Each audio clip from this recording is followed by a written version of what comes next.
de jour et à cœur d'année leur point de vue.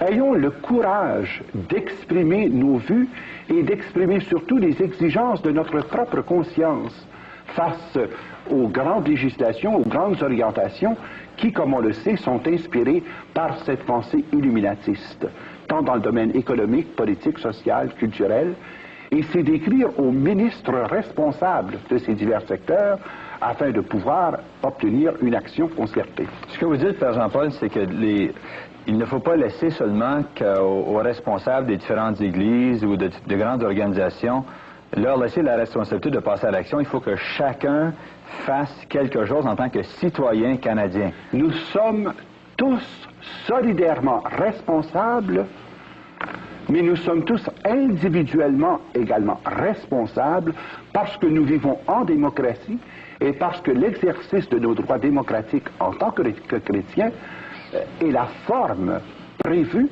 pour pouvoir agir sur les mécanismes même de notre société. Parce que nous ne nous sommes pas prévalus suffisamment de l'exercice de ces droits démocratiques, sauf peut-être les journées de votation, eh bien, alors nous laissons les choses rouler et nous attendons que des instances supérieures interviennent. Votre baptême et votre confirmation vous rend personnellement responsable de la conduite de la nation et du pays. Donc vous ne pouvez pas vous défiler. Et c'est le temps de faire entendre votre voix. Et je peux vous dire parfois d'expérience que lorsqu'un ministre reçoit 50, 100, 200 lettres sur un sujet donné, il est obligé d'en parler au caucus. Quand un député reçoit 200, 300, 400 lettres de ses commettants, il est obligé d'en tenir compte. Parce que n'oublions pas que dans le système électoral, chacun a très à cœur d'être réélu. Mais nous, comme chrétiens, est-ce que nous faisons entendre notre voix de façon suffisamment claire pour dire si telle et telle législation est passée, législation qui est carrément en opposition avec notre conviction de foi, eh bien à ce moment-là, je regrette, je ne peux pas supporter votre position sur le plan électoral. C'est vrai pour les députés, mais c'est aussi vrai pour les ministres. Troisièmement, je pense notamment à une action qui vous concerne tous et chacun. Dans l'avenir économique du pays, d'ici 1986, il va y avoir un tel bouleversement de l'économie où on va passer du système monétaire actuel au système sans argent, au cashless society. Il est vital et important que vous puissiez vous libérer dans les plus brefs délais de toutes les dettes hypothécaires et de tous les fardeaux financiers, surtout à haut intérêt, parce que précisément, c'est par ce truchement-là que vous allez être happé forcément dans le système du 666.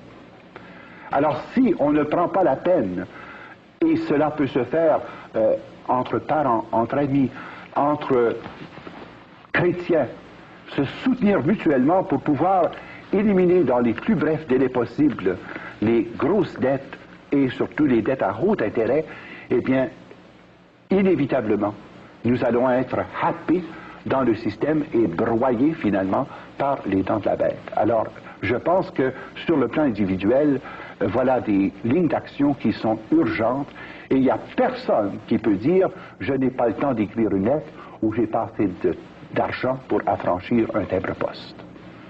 Ça, c'est sur le plan individuel. Maintenant, il y a une action possible en petit comité d'études, et ça, je pense que c'est urgent. Que les comités d'études puissent se former, soit par exemple sur le plan paroissial, sur le plan des quartiers, sur le plan des groupes de prière, que des comités d'études, 7, 8, 10, 12 personnes, s'assoient vraiment pour étudier la situation et faire le tour de la documentation que nous avons présentée dans le cadre de cette émission. Et si jamais vous désiriez avoir plus d'informations sur le plan bibliographique, nous serons heureux de vous faire parvenir à l'adresse qui paraîtra à l'écran les informations nécessaires pour enrichir votre documentation. Mais c'est étonnant, tout ce qui peut être recueilli par 10, 12 personnes en chargeant une personne de découper les articles de journaux, une autre de faire le dépouillage des revues principales, une troisième qui peut faire peut-être le recensement des livres qu'on a déjà en sa possession, et ensuite une quatrième personne ressource qui est aux affûts de voir s'il n'y a pas des cassettes, s'il n'y a pas des vidéos cassettes qui sont en mesure d'enrichir la recherche du groupe. Et le deuxième point que je voudrais faire concernant cette étude de petits groupes, c'est l'étude des documents de l'Église. Vous savez, si nous en sommes rendus au point où nous sommes actuellement, c'est parce que la majorité des catholiques et des chrétiens se sont bouchés les oreilles depuis Léon XIII jusqu'à Jean-Paul II. On a voulu se faire une petite religion individualiste tranquille, sans tenir compte de la dimension de l'engagement chrétien social. Alors, il y a la doctrine sociale de Jésus-Christ qui est exprimée dans les grands documents de l'Église. Je pense pas seulement à Léon XIII, Rerum Novarum par exemple, mais je pense à Quadragesimo Anno, je pense à une lettre qui a été tout récemment écrite au cardinal Roy, qui s'appelle Octogesima Adveniens. Je pense encore à ce document d'une portée remarquable de Jean-Paul II, qui s'intitule Laborem Exercens. C'est par le travail que l'homme atteint et affirme sa dignité d'homme. Et alors, tous ces enseignements doivent être étudiés en petits groupes, parce que ces enseignements contiennent des réponses directes concernant la fausse doctrine et les fausses orientations de ceux qui dirigent les destinées du monde à la lumière de l'illuminatisme. Est-ce que les saints-pères ont alerté les fidèles à différents moments au sujet des Illuminati de la franc-maçonnerie? Depuis 1738, il est sorti au moins 200 documents dénonçant d'une part la montée de ces diverses formes, que ce soit la franc-maçonnerie ou l'illuminatisme, ou encore le faux mysticisme de l'Allemagne. Il y a eu des centaines de documents là-dessus, mais je pense notamment, par exemple, au document Pascendi de Saint-Pédis, qui justement fait la lumière sur cette question de l'influence du libéralisme économique, l'influence de la pensée capitaliste, et il prévoyait déjà l'influence du communisme, parce que c'était déjà dans l'air au moment où il a écrit. Et il montrait comment il y avait une concertation entre ces diverses formes d'économie mondiale qui entraîneraient l'humanité au bord du précipice. Pendant un certain temps, l'Église a même frappé d'excommunication tous ceux qui se joignaient à la franc-maçonnerie. Oui, et c'est encore vrai. Je pense qu'on a très mal compris le sens du droit canon qui vient tout juste d'être publié il y a quelques semaines à peine. Si d'une part on a retiré le mot franc-maçon en rapport avec l'excommunication, c'est que le numéro est maintenant plus vaste, parce qu'il n'y a pas seulement que la franc-maçonnerie qui s'engage à la destruction de l'Église. Donc on parle de tout mouvement qui complote, qui se concerte pour détruire la foi des fidèles et pour entamer l'unité de l'Église, eh bien sont frappés d'excommunication. Ce qui inclut les francs-maçons. Bien oui, mais c'est parce qu'au moment où le droit canon est sorti en 1917, c'était spécifiquement les francs-maçons qui étaient le groupe de pointe qui était dirigé contre la papauté et contre l'unité de l'Église. Alors vous aviez un groupe en France qui était le Grand Orient de France, d'une part, mais vous aviez les Carbonari en Italie. Et c'est pourquoi on a spécifié que l'excommunication visait les personnes qui étaient dans les loges maçonniques, et que cette excommunication ne pouvait être relevée que par le Saint-Père en personne, l'Église. Alors vous aviez un groupe en France qui était le Grand Orient de France, d'une part, mais vous aviez les Carbonari en Italie. Et c'est pourquoi on a spécifié que l'excommunication visait les personnes qui étaient dans les loges maçonniques, et que cette excommunication ne pouvait être relevée que par le Saint-Père en personne. Dans la nouvelle législation, le libellé du droit canon embrasse tout organisme, pas seulement que la franc-maçonnerie, mais tout organisme qui atteint et l'unité de l'Église, et l'intégrité de la foi, et la liberté religieuse des fidèles. Et alors, à ce moment-là, l'excommunication peut être relevée non plus par le Saint-Père, mais par les conférences épiscopales de chaque pays. Donc, nous voyons à ce moment-là comment l'Église s'est maintes et maintes fois prononcée, mais nous avions les oreilles bouchées. Et c'est pour ça que je voudrais m'adresser à vous, chers auditeurs. Ouvrez vos cœurs au divin Rédempteur, votre cœur, à ce que l'Esprit dit à l'Église aujourd'hui. Ouvrez les yeux de votre cœur pour discerner ce qui se passe et pour dépister dans votre cœur à ce que l'Esprit dit à l'Église aujourd'hui. Ouvrez les yeux de votre cœur pour discerner ce qui se passe et pour dépister dans quelle zone d'influence s'exerce le rôle des Illuminati dans les secteurs particuliers où vous œuvrez, que ce soit dans le domaine politique, économique, social, religieux, militaire. Ils sont partout. Mais nous avons tendance au défaitisme en disant « nous sommes si petits, si faibles ». Ce n'est pas vrai. Partout où la puissance des ténèbres abonde, la force de la lumière surabonde, au départ. Deuxièmement, nous sommes sûrs que Jésus est victoire. Il nous a obtenu la victoire par sa mort et par sa résurrection. Il a scellé cette victoire par sa croix. Alors nous n'avons absolument rien à craindre, au contraire.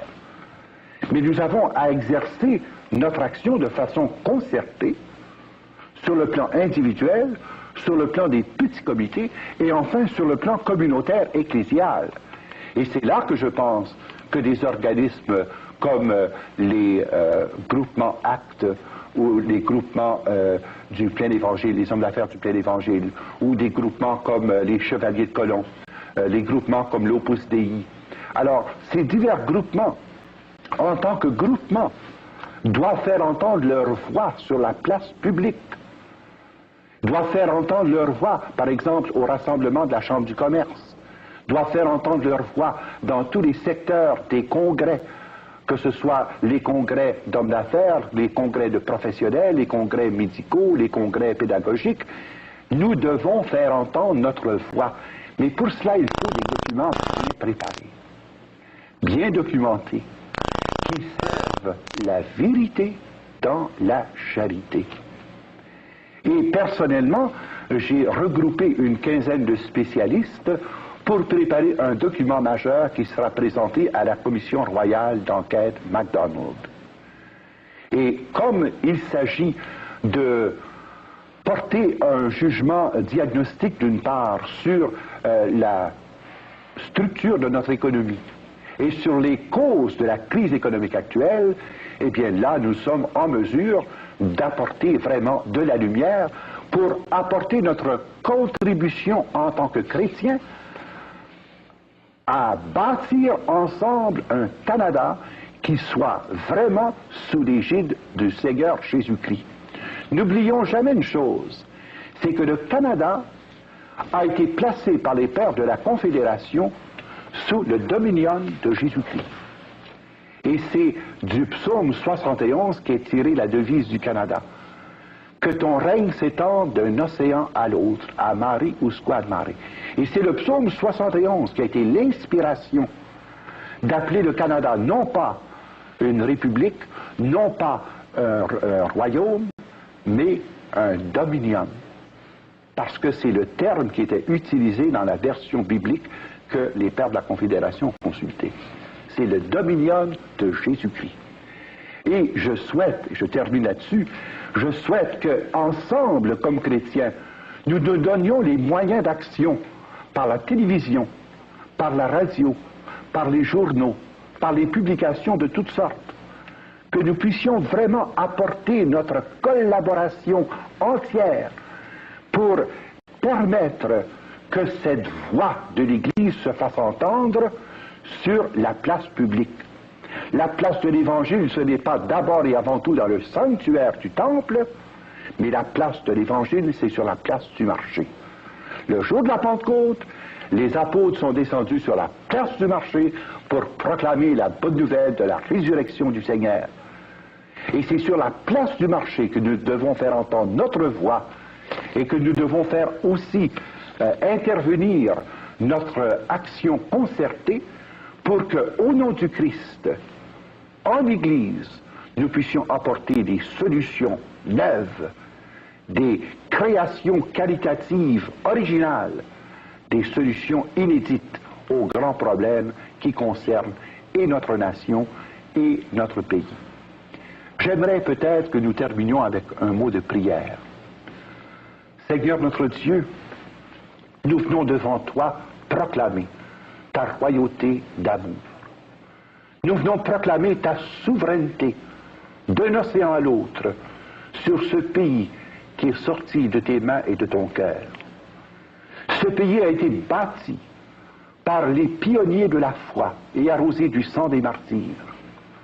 Ce pays, Seigneur, tu l'as fait jaillir comme un avant-poste de l'évangélisation dans le monde actuel. Nous te demandons de susciter en ce pays des prophètes, des apôtres, des docteurs et des pasteurs selon ton cœur. Et Seigneur, adresse-toi à ceux qui sont présentement à l'écoute pour que leur cœur s'ouvre au divin Rédempteur. Amen. Bonjour, chers amis. S'intéresse au sujet depuis un certain temps. Il a écrit ce livre qui s'appelle « Le rock and roll, viol de la conscience par les messages subliminaux ».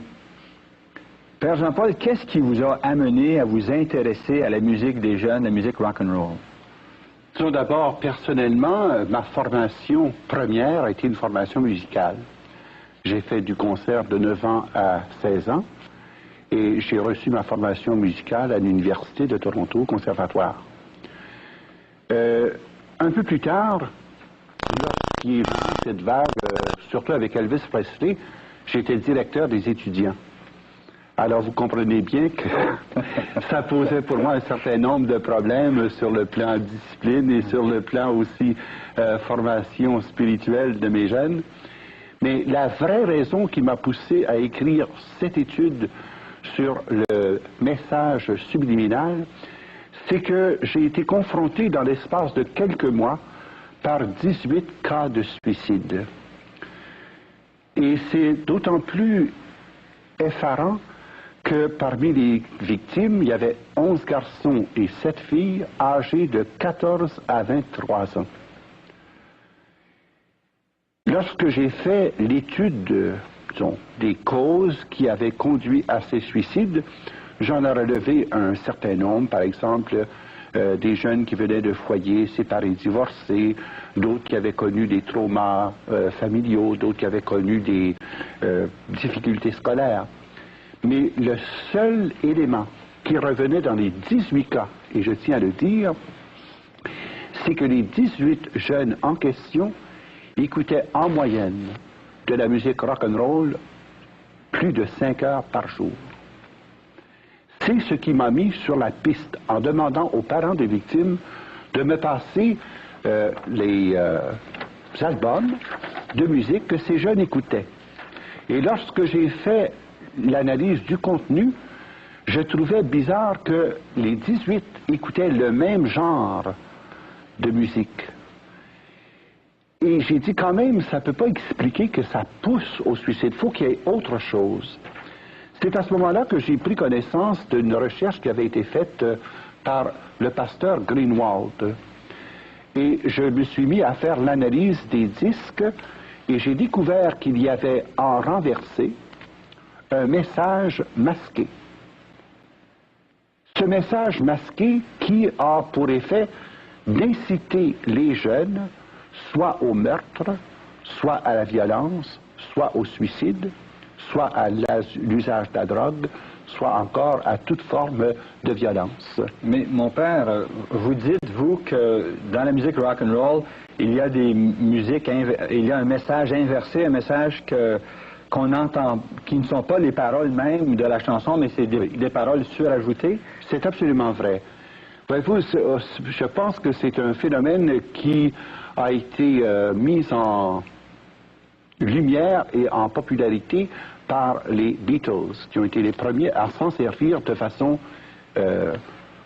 spécifique.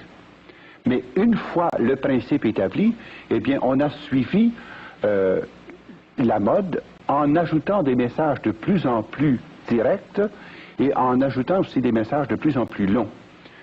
Alors, pour nous faire comprendre un peu de quoi il s'agit, peut-être qu'on pourrait écouter ensemble 3 exemples très clairs d'implantation de messages subliminaux qui sont contenus dans les disques, mais en renversé. Alors, pendant que nous écoutons ces 3 exemples, nous pouvons regarder en même temps ce fameux album de Led Zeppelin.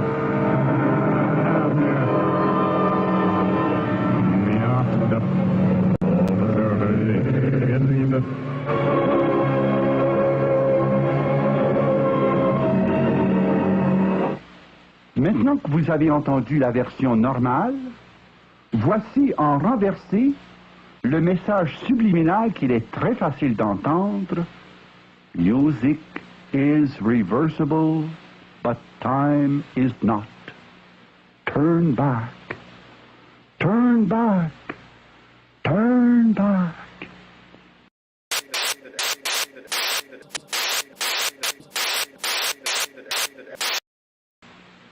Turn back, turn back, turn back. La musique est réversible, mais le temps ne l'est pas. Recule, recule, recule avant qu'il ne soit trop tard.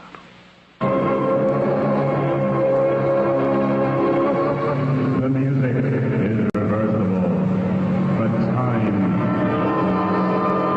Turn back, turn back, turn back, turn back. Le deuxième exemple est extrait de la chanson très populaire Stairway to Heaven par le groupe Led Zeppelin. Voici tout d'abord la version normale et connue de tous. There's a feeling I get when I look to the west, and my spirit is crying for leaving. Et voici, And my spirit is crying for leaving. et voici maintenant le message subliminal en version renversée. I've got to live for Satan. I've got to live for Satan. Il me faut vivre pour Satan. Il me faut vivre pour Satan. Mulano, ain't gotta leave for Satan. Mulano, ain't gotta leave for Satan. Gotta leave for Satan. Mulano, ain't gotta leave for Satan. Pour conclure, j'utiliserai le chant des Beatles intitulé Revolution No. 9, car c'est à partir du moment précis de la parution de cette chanson que les messages subliminaux furent intégrés dans la production des disques rock and roll. À l'endroit, vous entendrez la répétition sans fin de Number 9, Number 9, Number 9, Number 9. Number 9, Number 9, Number 9, Number 9, Number 9, Number 9, Number 9, Number 9, Number 9. Number 9, Number 9, Number 9, Number 9, Number 9, Number 9, Number 9, Number 9, Number 9, Number 9, Number 9. Le message subliminal que vous entendrez en version renversée est le suivant. Turn me on, dead man. Turn me on, dead man. Turn me on, dead man. En traduction, cela signifie excite-moi sexuellement, homme mort. Et l'homme mort en question, c'est Jésus-Christ. Turn me on, dead man. Turn me on, dead man. Turn me on, dead man. Turn me on, dead man. Turn me on, dead man. Turn me on, dead man. Turn me on, dead man. Turn me on, dead man. Turn me on, dead man. Turn me on, dead man. Et pour bien démontrer que telle était la pensée des Beatles, bien démontrer que Turn me on, dead man. Turn me on, dead man. Turn me on, dead man. Turn me on, dead man. Turn me on, dead man. Turn me on, dead man. et pour bien démontrer que telle était la pensée des Beatles, John Lennon se fera le porte-parole du groupe lors de la présentation publique du Devil's White Album. Le christianisme, dit-il, va disparaître. Il va régresser, se désagréger. Je n'ai rien à prouver là-dessus, j'ai raison. L'histoire démontrera que j'ai eu raison. Présentement, nous sommes plus populaires que Jésus-Christ. Je me demande bien ce qui disparaîtra en premier, le rock'n'roll ou le christianisme. En d'autres termes, il proclame que Jésus-Christ est mort et enterré, seule survie et triomphe de rock'n'roll. Père Jean-Paul, ces messages subliminaux sont contenus dans votre petit livre, le Rock'n'Roll, avec les exemples. Mais comment faites-vous pour arriver à extraire d'un disque qui joue dans un sens le message qui est inclus lorsqu'on tourne le disque dans l'autre sens? Bien, voici, c'est relativement simple sur le plan technique, sauf dans le cas des disques de Ozzy Osbourne, parce qu'il a utilisé une technique autre que nous expliquerons tout à l'heure.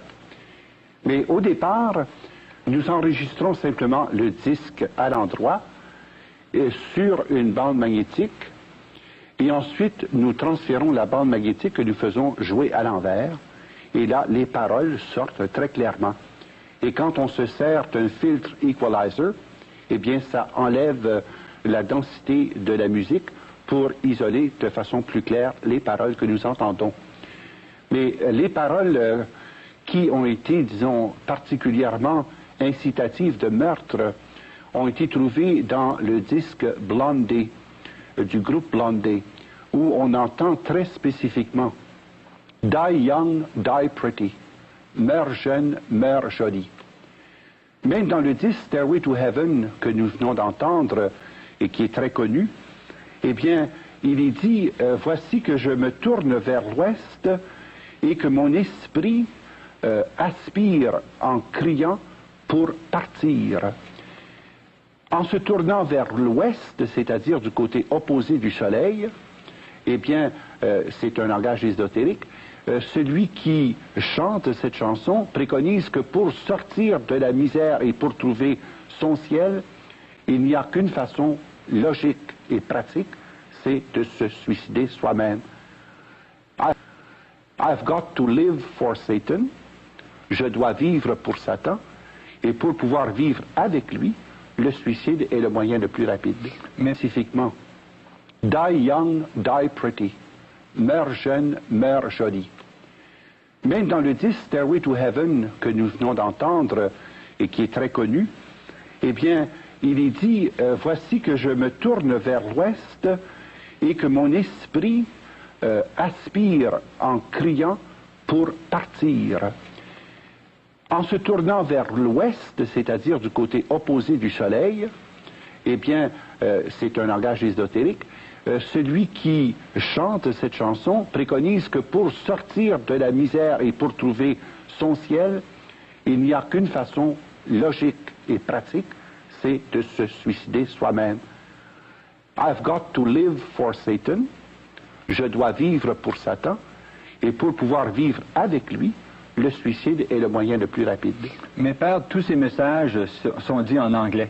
Oui. Et la plupart des gens ici qui sont à l'écoute, un bon nombre d'entre eux ne comprennent pas l'anglais. Comment de tels messages dits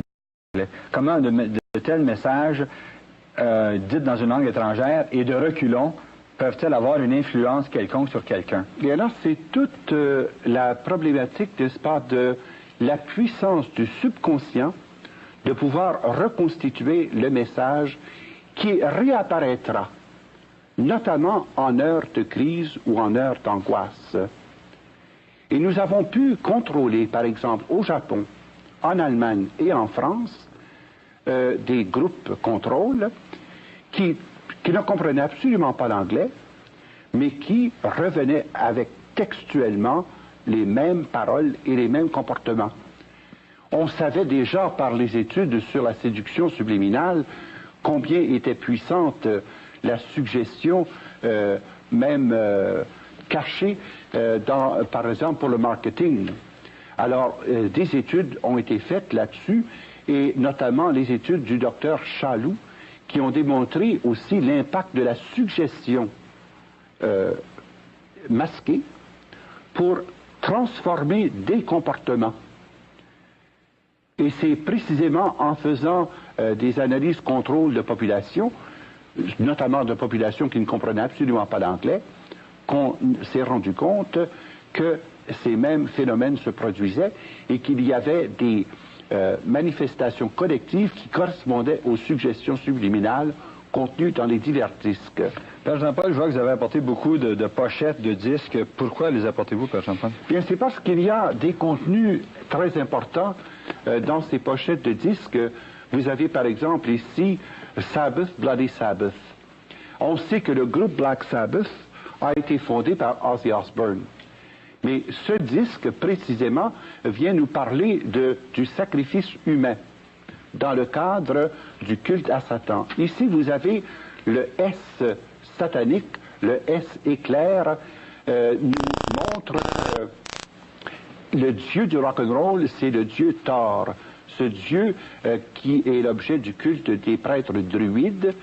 Ici, vous avez un exemple très clair de profanation, où on a pris le Saint-Suaire de Turin comme modèle, et le groupe Black Sabbath voulait demander, exhorter les jeunes à la violence de masse, et ils ont exposé devant leurs yeux, non pas le Saint-Suaire de Turin, mais la similitude de ce Saint-Suaire dans le visage de Satan.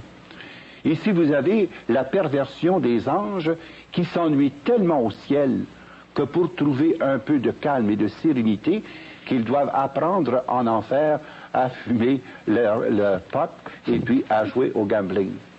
Ici, vous avez la fameuse maison de Aleister Crowley. Cette maison joue un rôle très important dans l'histoire du rock'n'roll, surtout depuis les Beatles. Cette maison a été achetée par Jimmy Page, et c'est dans cette maison que plusieurs groupes se sont formellement consacrés à Satan, notamment le groupe The Who, les groupes Black Sabbath, les groupes de Ozzy Osbourne, et c'est dans cette maison que Jimi Hendrix a connu la mort. Père Jean-Paul, parlez-nous donc d'Ozzy Osbourne. Bien, le cas d'Ozzy Osbourne est un peu différent de celui que nous avons mentionné jusqu'à date, parce qu'il a utilisé des méthodes tout à fait nouvelles et hautement spécialisées pour introduire dans son disque non pas simplement une phrase ou 3-4 phrases en message inversé, mais où il y a un poème complet qui est très terrible au point de vue contenu, puisque dans le premier chant « Believer », en message renversé, concerne une relation homosexuelle avec Satan. Dans la deuxième chanson qui est contenue dans cet album, le Diary of a Madman, qui est l'œuvre de Ozzy Osbourne après qu'il se soit séparé du Black Sabbath, eh bien, c'est un message renversé de plusieurs paragraphes et qui concerne une action où Satan donne des instructions à un groupe d'homosexuels de pouvoir faire des relations anales avec le poing. Alors imaginez-vous l'énormité de ce message qui a été implanté parfois électronique et implanté avec la nouvelle technique digitale. C'est pour ça que et ça crée tout à fait une autre situation que celle que nous avons connue jusqu'à présent. Ça veut dire ceci, que lorsque, en direct, les autres groupes chantaient sur le théâtre, le message subliminal ne passait pas.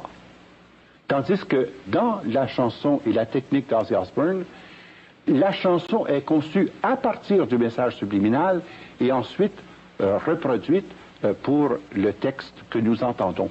Alors peut-être que nous pouvons écouter déjà deux exemples absolument flagrants de cette production de Ozzy Osbourne qui est contenu dans l'album Diary of a Madman.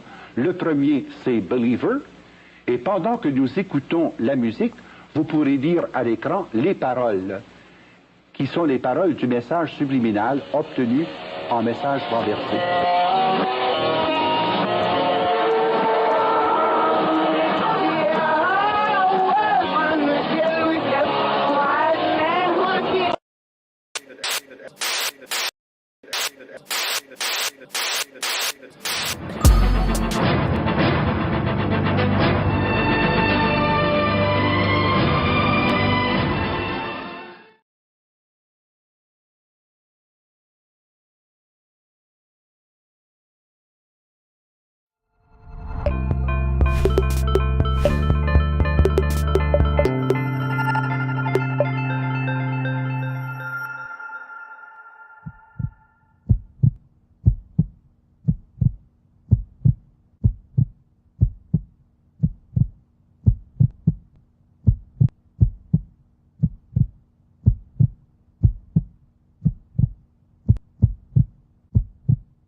Politique, sociale, culturelle, et c'est d'écrire aux ministres responsables de ces divers secteurs afin de pouvoir obtenir une action concertée. Ce que vous dites, Père Jean-Paul, c'est que il ne faut pas laisser seulement aux responsables des différentes églises ou de grandes organisations leur laisser la responsabilité de passer à l'action. Il faut que chacun fasse quelque chose en tant que citoyen canadien. Nous sommes tous solidairement responsables, mais nous sommes tous individuellement également responsables parce que nous vivons en démocratie et parce que l'exercice de nos droits démocratiques en tant que chrétiens est la forme prévue pour pouvoir agir sur les mécanismes même de notre société.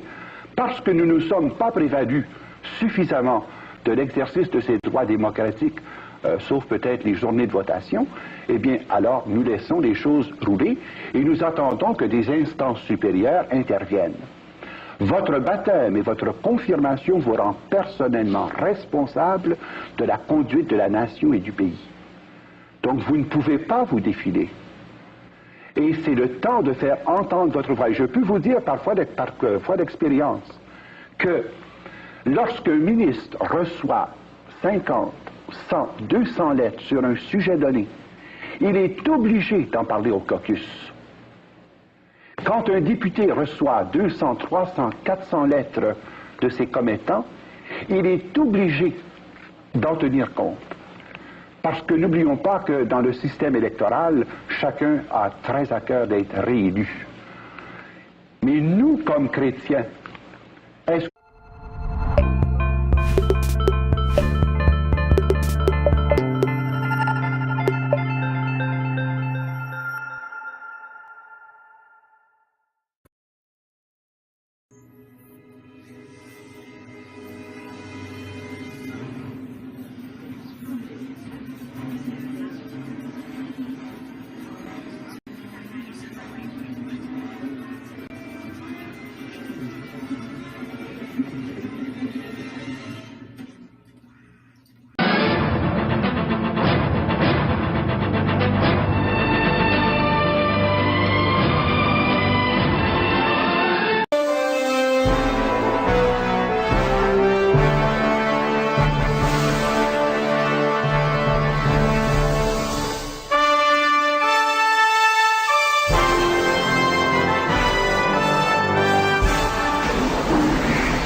de jour et à cœur d'année leur point de vue.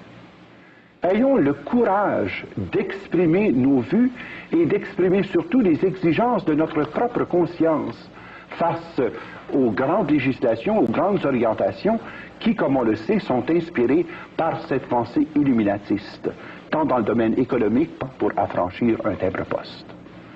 Ça, c'est sur le plan individuel. Maintenant, il y a une action possible en petit comité d'études, et ça, je pense que c'est urgent. Que les comités d'études puissent se former, soit par exemple sur le plan paroissial, sur le plan des quartiers, sur le plan des groupes de prière, que des comités d'études, 7, 8, 10, 12 personnes, s'assoient vraiment pour étudier la situation et faire le tour de la documentation que nous avons présentée dans le cadre de cette émission. Et si jamais vous désiriez avoir plus d'informations sur le plan bibliographique, nous serons heureux de vous faire parvenir à l'adresse qui paraîtra à l'écran les informations nécessaires pour enrichir votre documentation.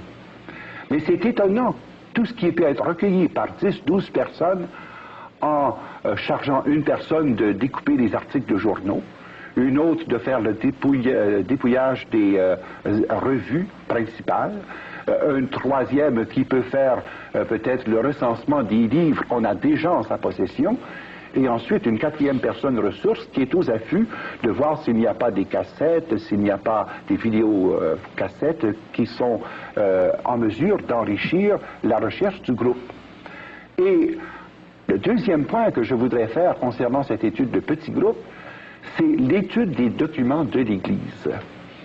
Vous savez, si nous en sommes rendus au point où nous sommes actuellement, c'est parce que la majorité des catholiques et des chrétiens se sont bouchés les oreilles depuis Léon XIII jusqu'à Jean-Paul II.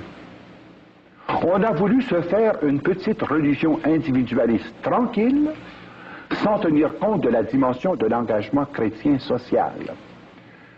Alors, il y a la doctrine sociale de Jésus-Christ qui est exprimée dans les grands documents de l'Église.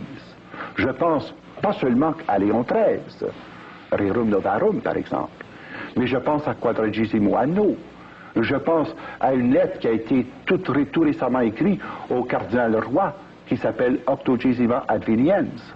Je pense encore à ce document d'une portée remarquable de Jean-Paul II, qui s'intitule Laborem Exercens. C'est par le travail que l'homme atteint et affirme sa dignité d'homme.